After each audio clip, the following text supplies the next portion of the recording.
Hello ladies and gentlemen, Forrest Walpole here. Welcome back to another reaction video. Today, I literally heard through the grapevine that this person uploaded a new video, and today we're going to be reacting to it. This video in question is titled Millennials Have a Big Problem by Wengsome. Again, I want to say real quick, congratulations to Wengsome once again for reaching 400 subscribers. Damn good number. But anyway, yeah, so we're going to be reacting to this video. And so let's not waste any more time. Let's just get right into it in 3, 2, 1. Millennials. The generation that precedes Gen Z, millennials grew up in an era of I actually love how he just drew Adam, aka something else YT, right there at the very end. technology disruption, having experienced life before and after the internet, and thrive on memes and weird humor. Wait a minute. Isn't Gen Z the same too? I wonder who that is. I wonder who that could be. um. Yeah, but there's a difference. I spoke about how Gen Z's humor isn't broken in my previous video, and although Gen Z revel in memes that don't make sense, millennial humor both confuses and delights. Well, that's what I've been told. Yeah, I can see how that could be the case, actually. Like, there is some humor on both, honestly, on both sides of the coin, whether it be millennials or Gen Z, where, I can see how some jokes are, like, really batshit hilarious.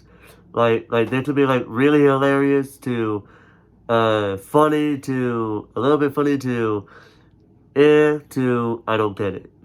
It could range from a whole lot of things, but it really depends on the person's, on each person's, personal, joke, like, the style of joke that each and every person enjoys the most.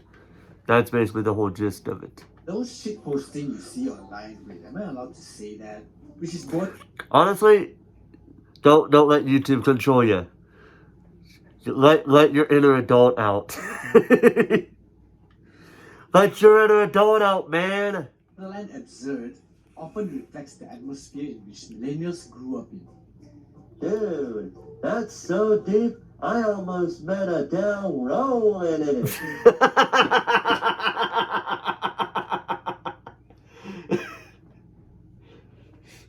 Okay. That was pretty good. I honestly lost track of what he was trying to say, but let's go back to it again. That was a really funny. Okay, that's gonna be the second funniest thing I've said. I still think at this point, I still think no, time for my medicine is still the funniest line that I've said. That line is a very close second. Often reflects the atmosphere in which millennials grew up in. Been told. Those shitposting you see online, wait, am I allowed to say that? Which is borderline absurd, often reflects the atmosphere in which millennials grew up in. Dude, that's so deep, I almost met a down rolling in it. One thing's for sure. Okay, I completely missed that, but whatever. Nothing like the one their parents grew up with. Ooh, an iPad. Ooh, an apple. The brand, not the fruit. How many of you grew? Oh my goodness, I think we got a ghost in the house. Whoever's making that noise back there, you better stop. I'm gonna go back a little bit here. Almost met a down rolling in it. One thing's for sure. Millennials live in a world that looks nothing like the one their parents grew up with. Ooh, an iPad. Ooh, an apple. The brand, not the fruit. How many of you? It looks nothing like the one their parents grew up with. Ooh, an iPad. Mm-hmm. Ooh, an Apple. You know, nowadays there are things that we have today that our parents, let alone grandparents, never grew up with. Like, of course, my parents did grow up with video games because, like the first video game came out in 1968, and I mean video game, not those type of electronic games that make themselves look like video games. No, I don't really consider them as video games. I consider them more like electronic games, if anything.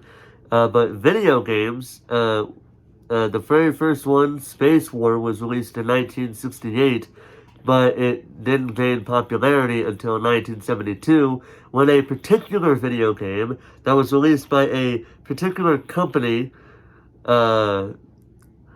would be so popular that literally every freaking company in the world, not every, but you know, it feels like every company in the world, had to have made at least one console based on this one sole game. Jeez. And because of the popularity of said video game, it led to Atari, the company in question who made this very popular video game, to ultimately start the home video game market with the Atari 2600. And the rest, as they say, is history. Of course, the gaming industry has had its fair share of ups and downs, but you name me an industry that never had ups and downs, that always had ups but never any downs.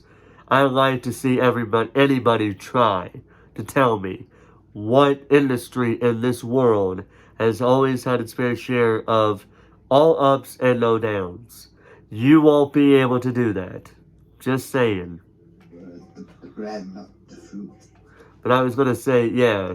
But yeah, like I said, parents nowadays have things that we grew up with. And if you actually think about it, there's a show that I watched. Hey! Ghosty! Stop it! Anyway, what I was trying to say was there was a show that I used to, you know, that there's a franchise of TV shows and movies that I still watch to this day, titled Star Trek. And the reason why I enjoy it so much is because, especially nowadays, is because when you look at the series and you see all these things that they use, you realize that nowadays, some of the things that they're using, we are actually using what is essentially the equivalent of that particular item.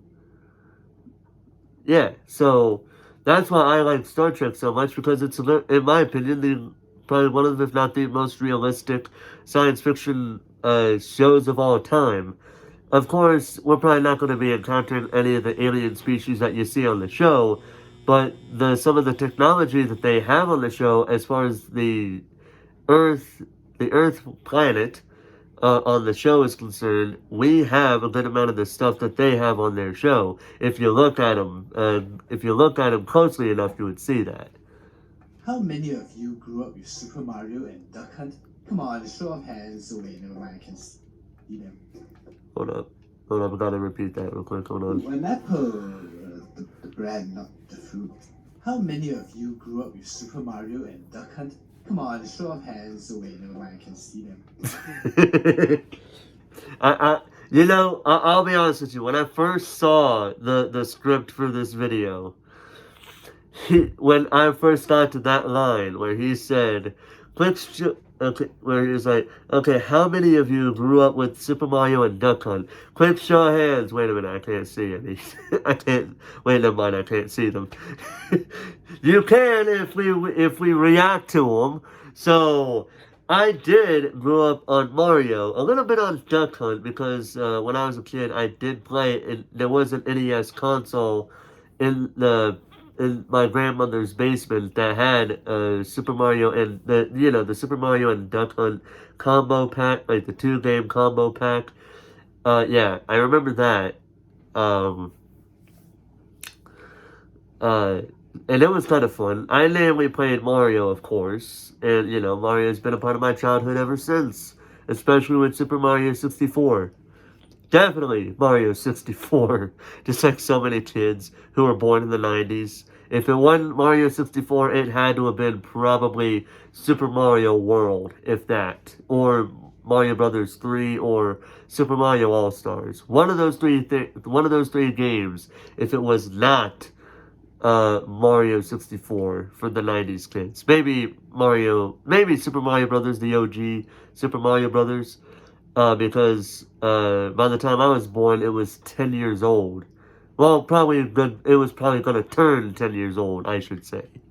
Gen Z and millennials don't have the ability to change the world as they know it, but what they are good at is posting memes or GIFs online, talking about it. And often, I get the reference that he just made. With that thing here. I want to show it to you real quick. Gen Z and Let me show you. millennials don't have the ability to Well, change actually, I the can't show world as you. they know it, but what they are good at is posting memes or GIFs online, talking about it.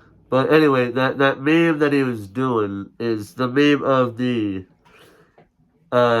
this Asian gentleman who puts his hands up in his head like this sort of, and he has that facial expression. I don't know if that's Jackie Chan or a separate if not another Asian American gentleman who looks similar to him, but I do know what. But you guys might know what meme I'm talking about after showing you what the the maybe he was referencing was. Maybe you know what I'm saying. Maybe you don't. Either way, moving on. And often these memes seem to be like screaming into the void, but sometimes the void screams back through likes and comments and the retweets you see on social media. Mm-hmm. Let's talk about social media for a moment. Gen Yeah, let's talk about social media, the elephant in the room. Z's with their near zero attention span prefer platforms like TikTok, Snapchat, and YouTube, whereas you find millennials browsing through Facebook and Twitter more often. Yep. In fact, millennials were even told by Gen Z to get off TikTok. Yeah, good luck with that, my brothers and sisters, my Gen Z brothers and sisters. You aren't ever gonna get me off of the platform. You're never gonna get me off TikTok or YouTube or Twitter or Facebook. Y'all can keep running your mouths. If anybody ever comes to me and says, get your ass off of the social media, I'd be like, why don't you get your ass off the social media? But I like the social media. Well, so do I. Even though I know I gotta deal with a bunch of angry snowflakes from time to time, I like social media myself. So, if you like it, shut it.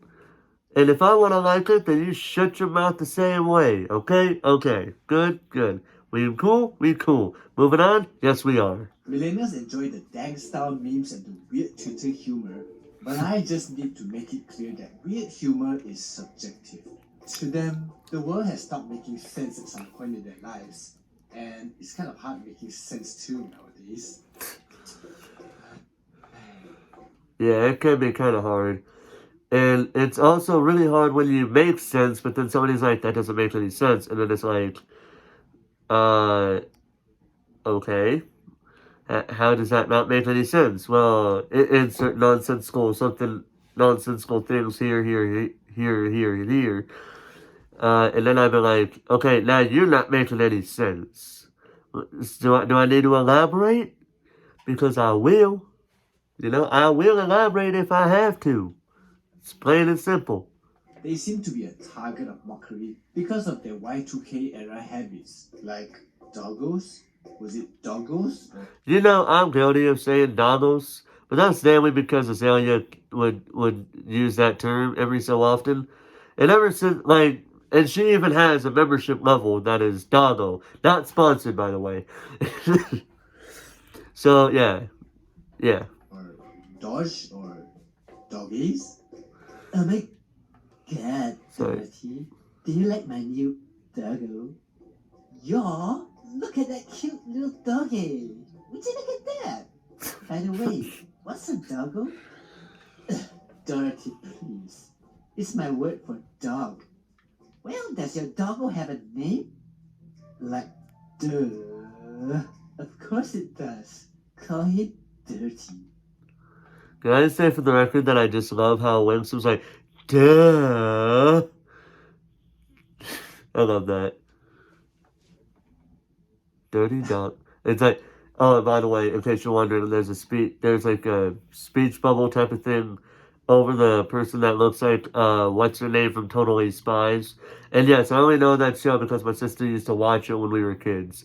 But anyway, where there's like a speech bubble above this girl that looks like what's her name from Totally Spies, like I said, and it says "Dirty Doggo." What? What kind of is that supposed to be some sort of joke that I don't get the reference to? I'll be honest, I don't even get the reference either because that's the first time I heard of that joke. I know, it doesn't seem fair. Haven't millennials been through enough shit themselves? Financial crises, being labeled spoiled little brats by boomers, and Of course. Gen Z shitting on them on TikTok? Well, yeah. Maybe, just maybe one of the reasons why they're constantly targeted is because of the way millennials portray themselves. They speak of adulting, but they wear stuff like this. They appear chill, but they vomit stuff like this. Okay, can I just say for the record that there is that the shirt in question that this cartoon character is wearing is probably gonna be one of the more adult things you're gonna see on Wengsome's channel because it is a bit of adult humor actually. But what it is where it says "I'm the breast" because it's a picture of breasts because of course people gotta wear shirts like that nowadays. But yeah. Hey!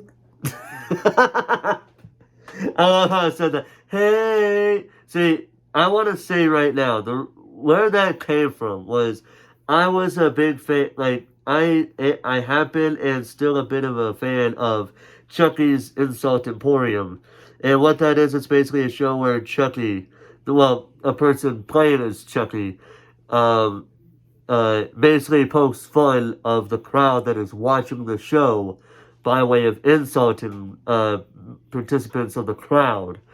The only problem was somebody got offended because the show is doing what it's supposed to be doing. It's insulting. It's supposed to be a little bit disrespectful. That's the whole point of the show. Insults. Duh.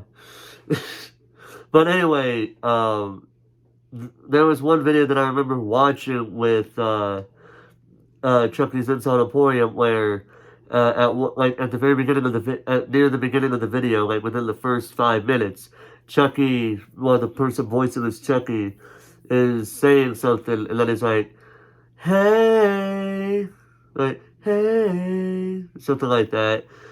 And that's where I got it from. It was really I actually like how I said that. Don't you talk to me before my coffee. Hey, girl, you don't gotta be a bitch about it. If I was able to go back to that line, actually, thinking about it, if I was able to go back to that line and do it again, I would be like, dang, you don't gotta be a bitch about it. But the only problem is when I did try to do it like that, Winsome did let me know it kind of sounded like I was being a little bit too chill with it. So I had to be like, okay, so I gotta put more oomph behind it. Okay. And that line that you just heard was the end result. What? Nathaniel, I'm totally disappointed in you. Would you grow up, please?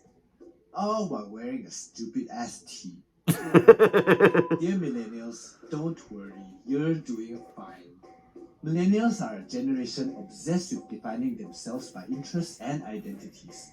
Stuff like nostalgia, brand loyalty, and political figures all make up what they believe in. Millennials were called up for blaming aspects of a broken system, whereas Gen Z is ready to just tear it down. Sometimes it's hard to tell if Gen Z is being serious or not, but for millennials, oh, you can smell them being too earnest from a mile away. We're both coping with the same old shitty world, but they complain way too much and can't cope with it. The bottom line is, millennials aren't cringy. They're just always glued to their phones and are probably insecure about the future, but they understand what's a joke when they hear one. And after all, ain't I a joke too if I'm making a video so serious over a joke? I like that line, actually, there. Okay, so I do want to say a little bit that I don't know how to feel about what he said about millennials because part of what how he described millennials is partly true in my case. I did. You can ask my parents. I am, for the most part, stuck to my phone every once, like every 5 to 10 minutes. My parents will look around and they'll see me on my phone. Just even for a brief, for a little bit, like maybe for 5 minutes. 5 to 10 minutes later, they'll look at my phone and they think, "Well, you've been on that phone all day," and I'm like, "Dude, I just picked up my phone. Calm down."